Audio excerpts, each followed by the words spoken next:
Bonjour, bienvenue dans votre rendez-vous santé. À l'approche des beaux jours, il est temps de s'intéresser à nos jambes. Alors on le sait, les critères esthétiques varient selon les siècles, selon les cultures aussi. Et si au 18e, la cuisse devait d'être dodue, blanche, celluliteuse, appétissante, aujourd'hui, il n'en est rien, ça a bien changé. En 2016, la cuisse doit être ferme, musclée, épilée, dorée. Et c'est ce que nous allons voir avec nos invités, comment faire justement pour arriver à ce résultat, avoir de belles cuisses, de belles jambes, pas que les cuisses, les jambes, de belles jambes en bonne santé. Nous allons en parler avec le docteur Valérie Leduc, bienvenue. Bonjour. Vous êtes angiologue, vous êtes phlébologue et vous êtes spécialisée en laser médicaux, en dermatologie, en angiologie et en chirurgie réparatrice. Et vous avez créé un centre médical de la beauté de la jambe au sein d'un spa à Genève. Stéphane Demouy, bienvenue. Bonjour. Vous êtes kinésithérapeute, enfin formé à plusieurs choses. Kinésithérapeute, podologue, pédicure, formé à la réflexologie plantaire, à la diététique, à la plongée, aux arts martiaux. Vous êtes coach sportif, vous avez des salles de sport et vous avez créé un concept, le coaching du quotidien, avec un petit jeu de mots, donc cote comme quotidien et chin, c'est ça ? C'est ça s'appelle Mister Coaching. Mister Coaching. Alors Valérie, on ne va pas s'intéresser aujourd'hui aux pathologies de la jambe, on va parler essentiellement esthétique, même si esthétique et santé sont liées. Alors, on va commencer un petit peu par quelque chose qui est très fréquent et dont il faut se préoccuper, je pense, maintenant. Ce sont les petites varicosités, ces petites vénules qui sont disgracieuses, qui ne font pas mal, qui ne sont pas révélatrices d'un problème de santé profond, mais on peut s'en débarrasser aujourd'hui, quelle que soit leur taille, quelle que soit la localisation. D'abord, à quoi sont-elles dues ? Alors, elles sont dues à une fragilité capillaire. C'est vrai que les femmes sont particulièrement atteintes de cette fragilité. Aussi. Les hommes, on peut en parler tout à l'heure, effectivement. Ils en ont aussi autour de la cheville. Mais eux, ils ont des jambes avec des poils, ils les cachent derrière des pantalons. Nous, les femmes, on a envie de montrer nos jambes. Donc, effectivement, c'est le moment de s'y attaquer parce que les beaux jours arrivent et il y a des solutions extrêmement efficaces pour s'en débarrasser. Ces solutions, il y en a deux. D'abord, un examen, j'allais dire, phlébologique complet, voir s'il n'y a pas une insuffisance veineuse sous-jacente. Et s'il n'y a que des petits problèmes esthétiques, c'est assez simple. On a recours à la microsclérose. La microsclérose, alors on a le choix entre microsclérose à l'aiguille ou alors au laser. Quels sont les critères pour choisir plutôt une technique qu'une autre ? Alors effectivement, ce n'est pas du tout la même indication. En général, chez 90% des patientes, on commence par la sclérose parce qu'on a des veines... La sclérose donc à l'aiguille. À l'aiguille, oui, pardon. On va regarder en image que ça donne. Regardez bien, les veines disparaissent complètement. On voit bien le médecin qui pique dans la veine d'alimentation. Et vous allez voir tout le parcours, toute cette arborescence de capillaires qui va s'effacer quand le liquide va arriver donc au niveau de ces capillaires. Donc on voit que le liquide est placé là où il faut et il va agir après pendant une dizaine de jours sur place, in situ, pour assécher le petit capillaire qui va complètement disparaître. Donc et après, on ne verra plus rien, il y aura plus... On ne verra plus rien. Si la sclérose a été bien faite, les résultats sont sur un long terme et excellents. Et normalement, ça ne revient pas ? Non. On doit le faire longtemps avant l'été ou pas ? Alors, la bonne période, là ? Là, on peut le faire tout de suite. On peut le faire jusqu'au départ en vacances. La seule chose, c'est quand il y a des hématomes. Il ne faut pas les mettre au soleil parce qu'ils vont pigmenter. Et plutôt que d'avoir du bleu ou du rouge, on aura du marron. Je pense que ce n'est pas ce qu'on souhaite. Donc surtout, tant qu'il y a des hématomes, pas de soleil. Mais c'est quelques jours d'éviction au soleil et c'est tout. Pour être belle sur la plage, ça vaut la peine. D'accord. Et là, on va voir maintenant quelques images. Alors là, il s'agit de laser, donc c'est différent. Il n'y a pas d'injection, il n'y a pas de piqûre. Donc on voit bien le rayon du laser qui arrive sur les petits vaisseaux. Alors le laser, c'est une lumière qui a une longueur d'onde et qui a une cible. Et là, pour le laser vasculaire, la cible est le rouge, donc l'hémoglobine du vaisseau. Et vous voyez très bien, à l'endroit où on a l'impact lumineux, le vaisseau qui s'efface immédiatement. En fait, il est détruit par la chaleur. Il est comme cuit par le rayon laser et il va disparaître.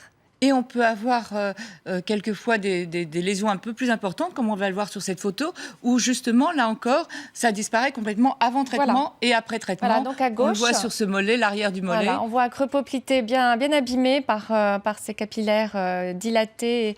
Et le résultat après peut-être deux séances de sclérose, absolument. Mais en fait, l'idéal, c'est d'arriver à prévenir tout ça. Donc là, je m'adresse à vous, Stéphane. Ouais. Est-ce qu'on peut arriver à prévenir en musclant, en drainant, en tonifiant, je ne sais pas. Est-ce qu'on peut arriver à prévenir ces petits soucis? Oui, bien sûr, tout à fait. En fait, c'est toujours pareil. Plus on est sédentaire, moins on stimule tout le retour veineux et tous les vaisseaux. Et donc, du coup, plus justement on s'expose à des problèmes. Le but, c'est justement d'essayer de faire de l'exercice pour prévenir, éventuellement pour même améliorer la circulation. Et puis après, bien sûr, il y a un côté esthétique et puis de tonicité aussi au niveau. C'est quoi les bons exercices pour prévenir? Il faut marcher dans l'eau, Alors pour prévenir, c'est varié. Plus vous faites d'exercices, effectivement, mieux c'est. Il ne faut pas oublier que sous le pied, nous avons une véritable éponge veineuse et qu'à chaque Exactement. fois que nous écrasons cette éponge, donc à chaque pas, finalement, on aide à faire remonter le sang. On peut faire des exercices, même dans son quotidien. Vous vous brossez les dents le matin dans votre salle de bain. Le fait de prendre un appui et de monter comme ça avec sur la pointe de vos pieds, ça va stimuler vos pompes veineuses justement sous la voûte plantaire. Ça va remonter par le mollet et ainsi de suite dans la jambe. Par exemple, c'est un exercice tout simple à faire le matin et vous faites des petites séries de 20-30 répétitions. On dit toujours qu'il faut en profiter l'été pour marcher dans l'eau fraîche, que c'est idéal pour le retour veineux. C'est vrai, c'est efficace? Oui, l'eau salée en plus a des bonnes vertus pour ce genre de choses. Et puis le fait de marcher dans le sable, justement, ça a plusieurs propriétés qui sont intéressantes. Déjà, ça va créer un micro-massage au niveau de la plante du pied. Ça va justement stimuler encore une fois vos pompes veineuses. Ça va avoir d'autres effets. Ça va vous renforcer au niveau de l'équilibre et vos chevilles pour éventuellement limiter vos entorses. Ensuite, vous pouvez marcher effectivement dans l'eau. Vous allez avoir un effet qui va masser en même temps justement vos jambes en faisant marcher. Vous pouvez courir pour ceux qui sont plus sportifs dans l'eau, c'est un peu plus dur. Après, l'été arrive, il y a plein de choses à faire. Il y a du vélo, de la marche, même de la marche. Marcher dans le sable, tout simplement? Ouais, marcher dans le sable, marcher même en campagne, marcher en montagne. C'est vrai que l'idéal, c'est quand même quand on est vraiment pieds nus pour arriver justement à stimuler cette éponge veineuse. Ça a plus d'action, effectivement. La mode est à l'aquabiking, enfin je ne sais pas si c'est toujours la mode. Oui, c'est à la mode de toute façon, voilà. Mais c'est bon, c'est efficace pour le retour veineux? C'est bien, oui, ça a une action, bien sûr.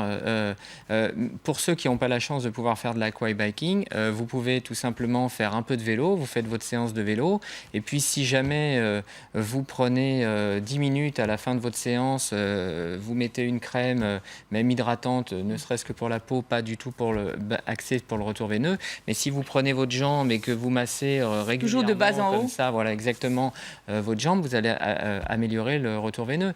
Vous pouvez aussi le matin, par exemple, dans votre lit, lever vos jambes, voilà, vous faites des rotations, vous les bougez un petit peu, le sang va descendre encore plus, vous améliorez tout le temps le retour veineux. Vous pouvez aussi faire ça le long d'un mur, vous basculez, vous vous asseyez près d'un mur, vous mettez vos jambes le long du mur, ça va vous détendre le dos, mais il y a une action importante sur le retour veineux. Donc il faut bouger en permanence et faire fonctionner cette pompe veineuse que nous avons sous la voûte plantaire. Je parlais donc des petits problèmes esthétiques. Il y en a un quand même qui est très important et qui n'est pas évident à gérer, c'est les petits excès de cellules graisseuses, on va dire, qui peuvent être soit en haut des cuisses, soit à l'intérieur des genoux. Et jusqu'à présent, on n'avait pas grand-chose à part la liposuction. Maintenant, il y a une nouvelle technique, la cryolipolyse ou le cool sculpting. Pouvez-vous nous en dire un peu plus? Oui, bien sûr.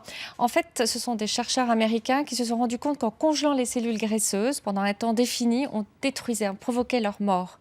Et on n'abîme pas les autres cellules à côté. On n'abîme pas les cellules musculaires, sanguines, cutanées, nerveuses. Et donc, ils ont mis au point cette machine qui, pour nous, est une vraie révolution dans la prise en charge de la cellulite et des bourrelets graisseux. On va congeler pendant 1 heure la zone choisie. Donc c'est réservé à de petites zones. Alors, d'abord, il faut de la graisse sous-cutanée et pas de la graisse, par exemple, intra-abdominale. Là, on n'aura aucune action, bien sûr. Il faut que la graisse soit sous la peau. Et effectivement, il faut qu'on puisse prendre un bourrelet qui va être aspiré. Je crois que vous allez nous commenter les images, ce sera plus simple. Donc là, ce sont les cellules graisseuses. Voilà. Donc là, on a isolé un bourrelet qu'on veut absolument éliminer. Donc l'appareil va aspirer la peau et donc est protégé par un linge, va aspirer la peau plus les cellules graisseuses qui sont sous la peau. et descendre à moins 10 degrés. Donc pendant 1 heure, les cellules graisseuses que vous voyez là en jaune vont congeler, vont devenir bleues et vont mourir. On provoque vraiment la mort cellulaire. Donc le patient pendant la séance ne sent rien, il est anesthésié par le froid, donc il peut lire, il peut dormir, il peut travailler, il fait ce qu'il veut. Et au bout d'1 heure, donc on enlève l'appareil. Les premiers résultats se voient à partir d'1 mois et demi et ça travaille pendant 3 mois.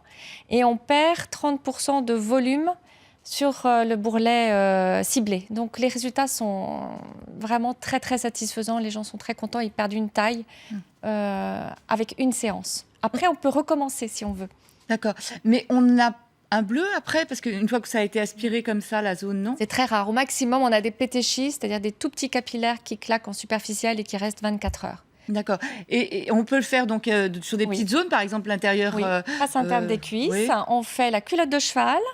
On fait tout ce qui est abdominal, donc devant, les poignées d'amour. Mais ça va être symétrique sur les deux? On va prendre exactement le même endroit. Ce qui est formidable, c'est qu'on prend là où... Et on n'est pas forcément symétrique chacun.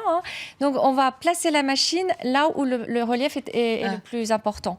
Et donc, on obtient vraiment des résultats. Effectivement, de temps en temps, on ne les pose pas de la même façon à droite et à gauche. Et c'est une très bonne technique. Et c'est vrai que moi, j'ai déjà vu et constaté sur beaucoup de mes clients ce genre de technique. Et c'est plutôt une petite révolution, effectivement. Voilà.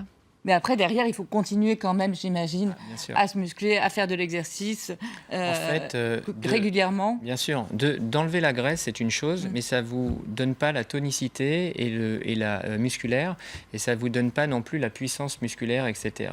Donc, en fait, ce sont deux choses complètement différentes. Il y a vraiment les muscles d'un côté et la graisse de l'autre. Souvent, j'entends dire aussi si je me muscle trop, ça va se transformer en graisse quand j'arrête. Ça n'existe pas. La graisse reste de la graisse, le muscle reste du muscle. Un exercice dont on parle souvent pour avoir de belles jambes, ce sont les squats.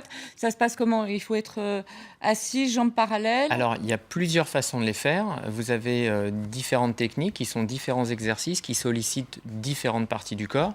En fait, en général, la base, c'est d'avoir les pieds parallèles. On fléchit les jambes avec le dos en gardant le dos bien droit jusqu'à amener les cuisses parallèles au sol et on remonte en poussant simplement. On fait ça... par série de 20, plusieurs fois par jour. Ouais, même. Courage. Je l'ai dit aussi tout à l'heure, la mode est évidemment au sans-poil. Bon, ça fait quand même plusieurs années. Alors, vous, en fait, vous servez du chaud, du froid, de la lumière. Donc là, pour enlever, il y a maintenant... Avant, c'était réservé pour l'épilation, donc au laser, c'était réservé essentiellement peau blanche, poil noir sur les peaux blanches. Ouais. Ce qui était déjà pas mal, parce qu'il fallait quand même s'en débarrasser. Maintenant, on peut aller vers tout type de peau et toute couleur de poil? On a plusieurs lasers, effectivement, et on a des lasers qui ciblent les peaux très foncées, phototype 4, sans problème. Oui. Merci vraiment pour tous ces conseils. Merci à tous les deux. Restez en notre compagnie, l'info continue sur LCI.